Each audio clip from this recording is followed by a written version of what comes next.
Vi har en opgave, der hedder skib og kyst, hvor det handler om, at vi skal finde afstanden fra skibet til kysten, som er den her afstand. Yes. Og så har vi 4 vinkler, vi allerede kender, som er de her 4. Vi regner så de resterende vinkler ud. Og det her, for at regne alfa, beta, delta ud, så ser vi vinkel som en trekant. Minus 90 grader, minus vinklen beta, alfa, delta. Og det giver så 36,9 grader.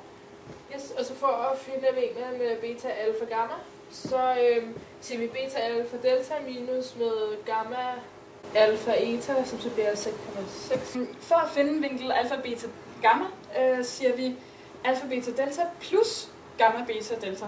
Og det giver så 126,9 grader. Og så for at finde beta, gamma, alfa, bliver vi nødt til at sige vinkel som en trekant, som er 180, minus med alfa, beta, gamma og beta, alfa, gamma, og det bliver så 46,5 grader.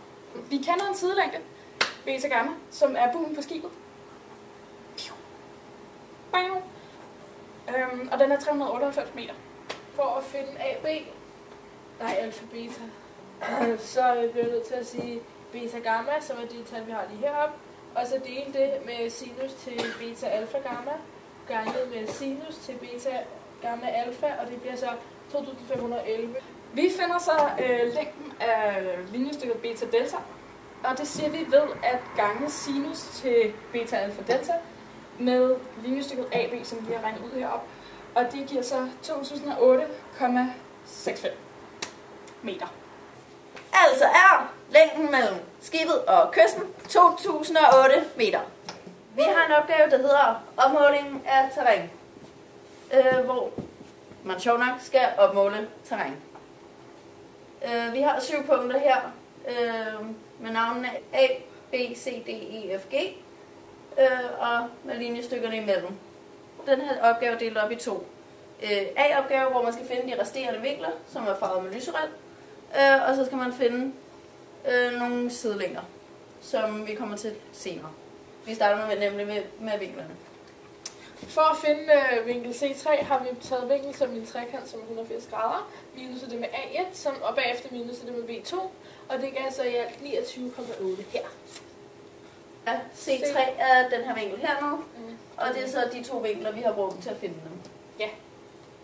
D6 har vi gjort nogenlunde det samme. Vi har sagt 180 vinkel som en trekant, minus A5, som vi allerede kendte i forvejen, som er 53,1, minus B4, som er 26,7, og det giver i alt 100,2 grader. Og det var den her, vi skulle finde, og de her 2, vi har brugt. Okay, og så for at finde vinkel E, der har vi taget vinkel som en trekant igen, som er 180 grader, og minus det med B8, og minus det med C7, som så gav 77,6 grader. Og det er så E, så det vil sige, det er her. For at finde vinkel F har vi taget vinkel som en trekant og trukket vinkel B9 og D10 fra, og det giver så 52,3 grader. Og på samme måde har vi sagt, for at finde vinkel G selvfølgelig, så har vi taget vinkel som en trekant og trukket vinkel A11 og vinkel C12 fra, og det giver så 118,3 grader. Vi har også fundet den hele vinkel A og hele vinkel B og hele vinkel C ved at lægge de ved at lægge A-vinklerne og B-vinklerne. Altså A for vinkel A, så har vi lagt A-vinklerne sammen. For at finde vinkel B har vi lagt B-vinklerne sammen. Og for C har vi lagt C-vinklerne sammen. Sjovt nok. Exciting. Sidelængde GAD. Opgaven går ud på, at man skal finde afstanden fra G til D via punkt A. Som er G er her, A er der, D er der. Så det er det, vi har fundet her. Vi har fundet det ved at sige AD. Der har vi har brugt sinusrelationerne her. Fra AB, som vi allerede kendte i forvejen, ved at sige, og så sinus til D6 gange sinus til B4. Og så har vi fået Mabel til at regne det ud. Så det så giver 29,08 meter. Ja, og AG har vi fundet ved at sige AC divideret med sinus til G gange sinus til C12. Og det var egentlig bare sinusrelationerne. Og det har vi fået til 66,65. Og så har vi lagt de to tal sammen, og det giver så 95,73.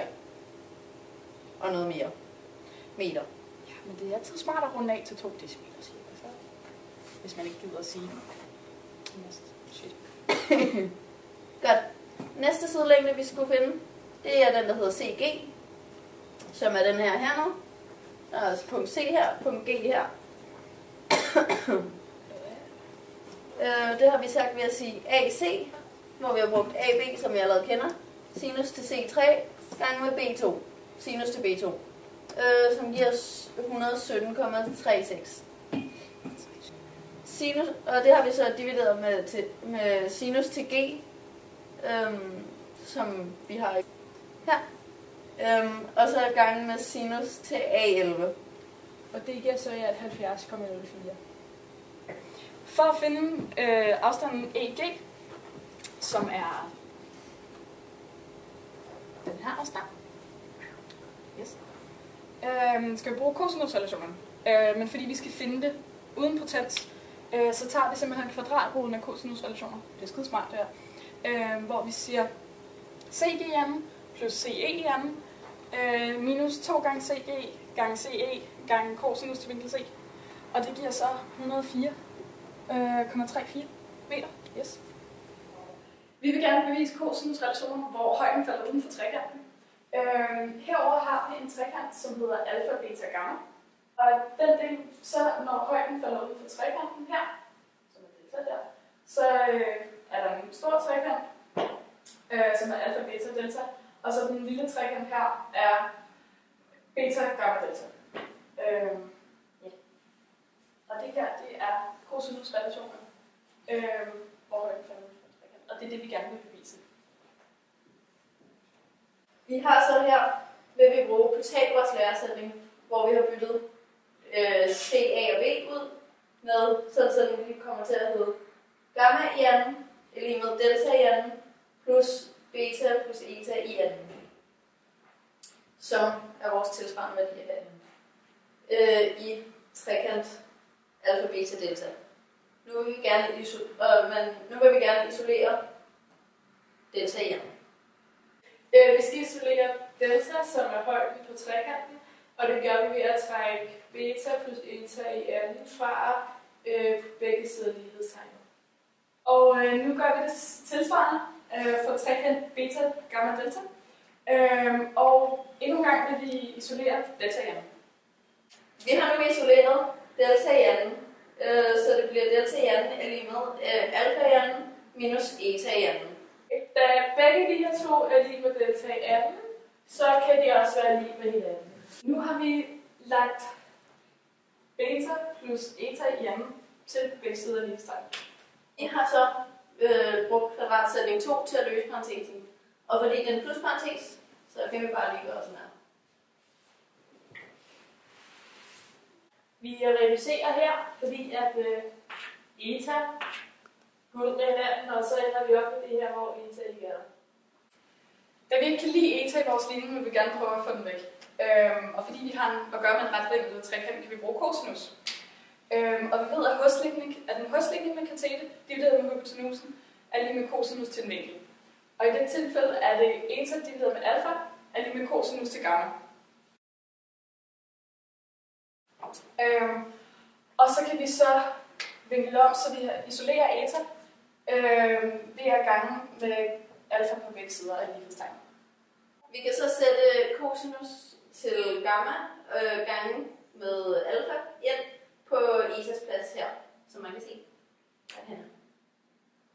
Fordi den kommutative lov både gælder for multiplikation og addition, så kan vi bygge op på ledene i vores ligning, så den bliver efter rækkefølge. Og det var beviset på cosinusrelationerne, hvis højden falder ud til trekanten! By the way, det er godt tip, når man har færdiggjort et bevis, skriv QID.